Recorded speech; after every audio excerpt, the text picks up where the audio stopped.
Eu acho que ideologia não acabou, não. A história de, inclusive, dizer que o comunismo acabou, isso é um mito, né? Eu acho que ideologia é um componente central da história humana. Enquanto existir pessoas que queiram agir, enquanto existir poderes, tá certo, que querem determinar o curso da história humana, e enquanto eles discursarem, haverá ideologia, certamente. Né? E o senhor acha que o comunismo ainda existe na prática? Eu creio que sim, ainda é uma força atuante. A gente está vendo agora na Rússia que eles ainda têm um poder de pressão muito grande. E além disso, existe o que nós podemos chamar de comunismo residual. Quer dizer, que são princípios e conceitos marxistas que continuam atuando de uma maneira quase que subconsciente na avaliação que nós fazemos das coisas. Por exemplo, a ideia de que a luta de classes conduz à história, de que o fator econômico é predominante. Hoje praticamente todo mundo pensa assim. Mesmo pessoas que não são marxistas e muito menos comunistas, ainda tem essa tendência, né? É um hábito, é um viés que é inaugurado pelo marxismo, né?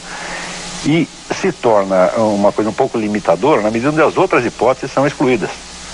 Por exemplo, isto é o que fala, por exemplo, Alain Peyrefitte no livro A Sociedade de Confiança. Ele diz: todos nós somos marxistas inconscientes. Quer dizer que não submetemos ainda a um reexame este pressuposto marxista do predomínio dos fatores econômicos na história. Por exemplo, esse mesmo livro do Peyrefitte é uma demonstração da falácia desse pressuposto, né? Quer dizer que as ideias, a parte cultural, a psique, tudo isso tem uma força muito mais determinante do que a economia, mesmo porque até as ideias se tornarem realidades econômicas passam muitos séculos. Tudo aquilo que é feito na economia foi pensado muito antes. Quer dizer que é a cultura, é a inteligência humana que cria, vamos dizer, o quadro de possibilidades dentro do qual a história vai se desenrolar. Mas acontece que desde o advento de um cidadão chamado Antônio Gramsci, a cultura se transformou no meio principal de acesso ao poder. Quer dizer, de acordo com a teoria de Gramsci, que teve uma influência muito grande na esquerda brasileira, toda a cultura é transformada num instrumento da política. E junto quando se fala de cultura, se inclui também a educação, as artes, a assistência psicológica, tudo isto, então, é englobado dentro de uma estratégia política geral. Então não há mais autonomia cultural. Quer dizer que a iniciativa da busca de conhecimento, da discussão de ideias, está todinha condicionada de maneira direta e muito brutal a um interesse político. Né? O senhor acha que ainda está no Brasil totalmente condicionado? Bastante. Eu não saberia avaliar, porque essas coisas a gente compreende uns anos depois que se passaram. A gente precisa ter um certo recuo para perceber o estado de coisas, né? Então acho prematuro para falar isso no Brasil agora. Mas até uns 5 ou 6 anos atrás a coisa estava... Eu acho que toda a nossa vida cultural estava politizada. O capitalismo é estado puro, o capitalismo liberal não existe mais. Na verdade, nós temos hoje uma economia bastante dirigida. Desse ponto de vista, eu vejo o mundo de uma maneira um pouco negativa, porque nós vemos que o tipo de economia que vai se montando no mundo hoje, de maneira globalizada, não é uma economia capitalista, não é uma economia liberal, mas é quase uma economia fascista, quer dizer, um capitalismo monopolístico, tá certo? Com uma tendência dirigista e centralista muito grande. E corporativista. Tá certo? E neste sentido, tanto quem se diz de direita quanto quem se diz de esquerda está contribuindo exatamente para isso. E o senhor acha que nós caminhamos para onde? Nós, o Brasil? Não, no mundo. E eu acho que nós estamos indo para pelo menos uma economia de tipo, digamos, um fascismo globalizado. Isso é bom? Não, de maneira... não precisa nem explicar. Tá certo? E eu acho que isso é uma coisa temível. Tá certo? É evidente que não será um fascismo truculento como já tivemos uma fascismo amostra. Por causa das corporações, fascismo por causa do dirigismo. Por causa quer dizer, é um pseudo-capitalismo, na verdade, um capitalismo monopolista, tá certo? Centralista, planificado, e onde toda a cultura, os valores, os hábitos humanos são todos moldados para isto. Quer dizer, não chega a ser um comunismo, mas é um fascismo. E admitiria, por exemplo, discordâncias internamente? Quer dizer, vai ao ponto de admitir a oposição? Eu não sei se haverá espaço para isso dentro de alguns anos. A gente vê que a margem das discussões parece se estreitar a cada dia, né, e a margem para o exercício da inteligência diminui a cada dia. Eu não quero ser apocalíptico, não quero ser profeta da desgraça, mas parece que está indo para esse lado, né? Então, nesse sentido, as ideologias de esquerda e direita, elas representam como que duas alas de um processo único, que está indo de qualquer maneira para uma centralização. A tese, aliás, não é minha, a tese é de um livro de Bertrand de Juvenel, que eu considero o melhor livro de ciência política que alguém já escreveu, que se chama Du Pouvoir, sobre o poder. E onde ele, examinando a história do Ocidente dos últimos séculos, ele diz o seguinte: haja o que houver, sempre o poder sai mais poderoso. Quer dizer, o poder está sempre mais centralizado e sempre mais distante, né, do cidadão comum. Se nós... Houve uma entrevista do ministro da Cultura, Francisco Lefort, dizendo que o uso de expressões como denegrir e a situação está preta tem um fundo racista. O que isso é uma bobagem fora do comum, porque essas expressões não têm relação nenhuma com a cor da pele de quem quer que seja, porém, são expressões diretas da impressão de claridade e trevas, luz e trevas, que são impressões idênticas em todos os seres humanos. Tanto assim é que na própria cultura ioruba, o simbolismo das cores branca e preta é a mesma coisa, né? E eu duvido muito que o Chico Buarque, no samba dele, meu caro amigo, ao dizer que a coisa aqui está preta, ele estivesse se referindo a algum cidadão de raça negra. Ele está se referindo a um simbolismo primário, que é o da escuridão do cárcere. Mas a expressão judiar é uma expressão preconceituosa, ou não? Não, não necessariamente. Porque designa-se um mal que se faz a alguém. Esse alguém pode ser o próprio judeu. Quer dizer, mas judeu, a expressão não diz que quem judia é o judeu? Quer dizer, não é? Ao contrário, é tratá-lo como certas pessoas tratavam a um judeu. Veja, isso faz parte da própria natureza da linguagem. Toda a ciência linguística do século... Que não é essa a interpretação que se dá hoje no Brasil. A palavra judiar estão forçando para dizer que isso é uma maldade feita por judeu. Não, maldade feita por judeu, feita contra o judeu.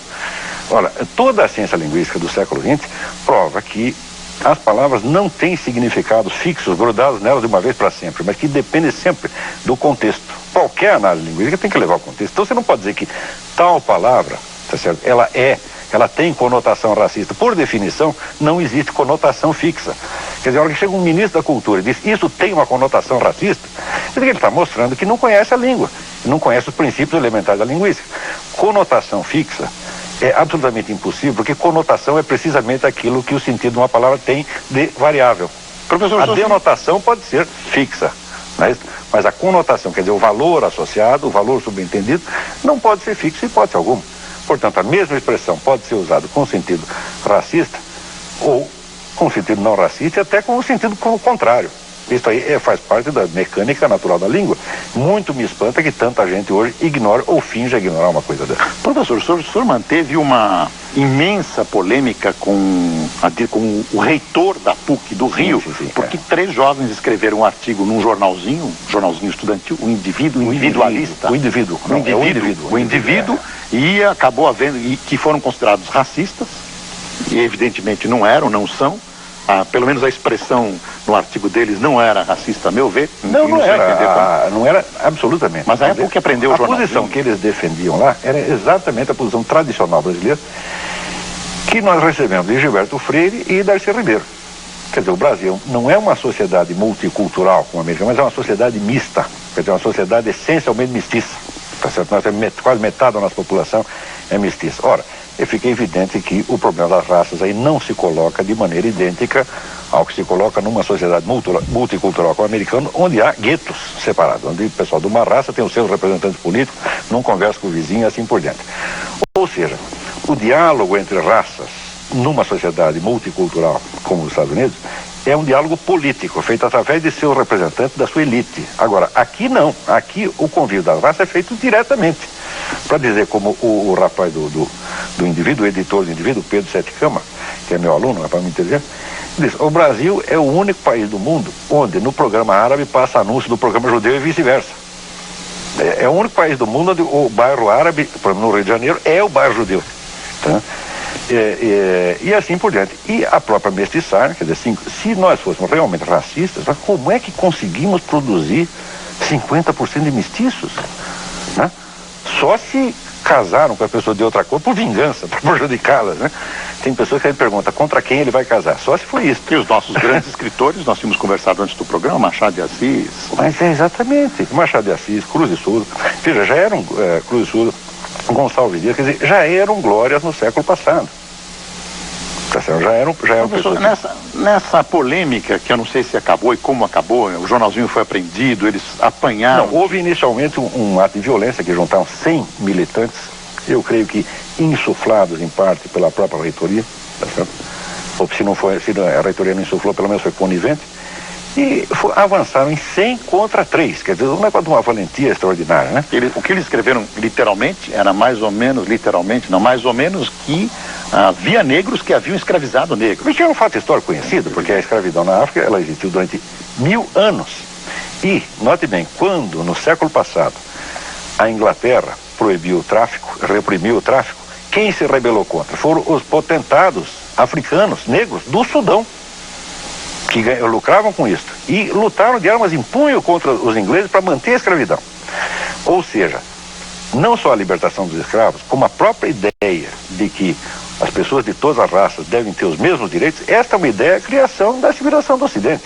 Agora, o que não tem sentido é o seguinte: o movimento negro começou reivindicando que os negros pudessem desfrutar, em paridade com os brancos, dos direitos e benefícios criados pela civilização ocidental. Isso é a coisa mais justa do mundo e isso não se discute. Porém, a partir do momento onde começam a obter esses direitos, o que eles fazem? Começam a exigir que esta civilização que lhes deu esses direitos seja condenada e que sejam exaltadas, em contrapartida, as culturas africanas que eram escravistas, tirânicas, tá certo? E na qual eles hoje não quereriam viver por nada deste mundo. Quer dizer, quem é que vai querer trocar a sua condição de cidadão brasileiro, de cidadão americano ou de cidadão inglês, tá certo? Para querer ser um súdito de um potentado sudanês, tá certo? Que pode escravizá-lo, vendê-lo. Quer dizer, não tem sentido. O senhor acha que o movimento negro no Brasil está copiando esse movimento negro americano? Não maciçamente ainda, mas já está. A gente já vê uma certa tendência nisso aí. Só que para os americanos ainda se entende esta demência pelo fato de você ser justamente uma sociedade multicultural onde as pessoas já não se compreendem umas às outras. Mas nós que estamos aí na mestiçagem há 4 séculos, nós não temos o direito de ser tão burros assim. Nós não temos o direito de não nos compreender mutuamente desta maneira. Tá vendo? Professor Olavo, essa conversa leva a outro ponto. O senhor acha que a universidade é um lugar de exercício de ideias e de liberdade hoje no Brasil? Bom, quem queira exercer a inteligência livremente não será impedido de fazê-lo, apenas não será estimulado. Tá, não será patrulhado? Como esses jovens? Eu creio que sim, eu posso falar muita coisa porque eu não sou um membro da profissão universitária, eu sou um jornalista, tá certo? Mas eu vejo amigos meus que são professores universitários e eles se sentem muito vigiados e patrulhados, tá? E a toda hora eu escuto a seguinte frase: se eu dissesse essas coisas que você diz, eu já teria perdido meu emprego há muito tempo. Agora eu não posso perder meu emprego porque eu não o tenho. Mas quem patrulha? Os colegas. Mas certamente. Por quê? Baseado no quê?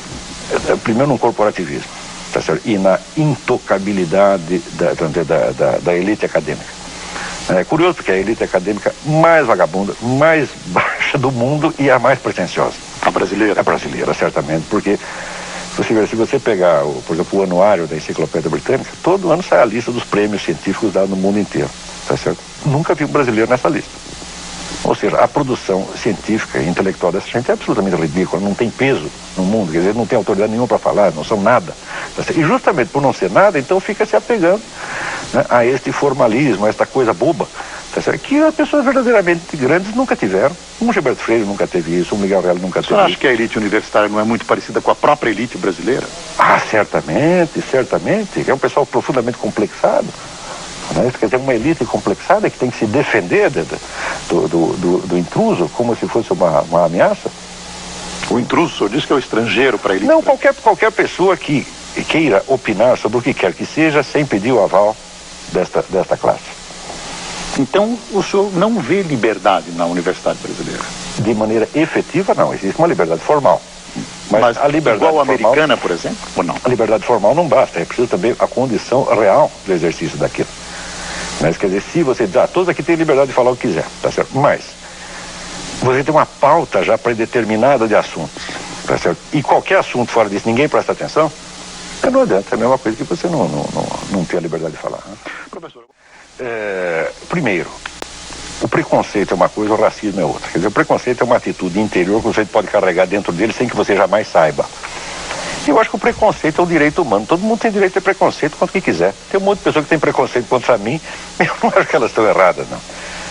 Se para nós nos livrarmos As que tem contra mim, eu acho que estão erradas. Estão erradas. Eu acho que estão erradas. Mas elas têm o direito de achar que isso é um preconceito seu. Tem o direito. Tá, quer dizer, o preconceito é simplesmente um resíduo da burrice humana. Nós não podemos fazer uma lei que proíba a burrice humana, que proíba a covardia, que proíba vamos dizer, a maldade interior, tá certo? Eu acho que é melhor conviver com um pouco de preconceito do que você fazer um super Estado que, a pretexto de proteger uns contra os outros, oprima a todos igualmente. Este é que é o grande problema. Quer dizer, eu não acredito no Estado mamãe que vai proteger todos os garotinhos, né, amarrar a mão de todos eles. Isso não é bom.